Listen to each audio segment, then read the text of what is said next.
సత్యసాయి జిల్లా మడకసిరలో MLA MS రాజు ప్రజలతో మమేకమయ్యారు. ప్రజలు, వృద్ధులు, రైతులతో టీ తాగుతూ వారి సాధక బాధలను తెలుసుకున్నారు. హమాలీ పనిచేస్తూ మూటలు మోసే ఓ వ్యక్తికి పెన్షన్ కల్పిస్తానని హామీ ఇచ్చారు.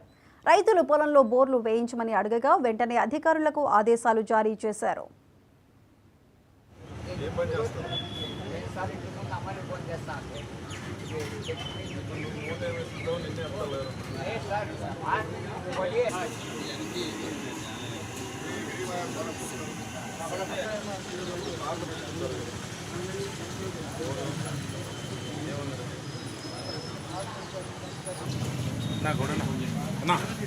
వాటర్ బాటిల్ తీసుకున్నా సార్కి సార్ వాటర్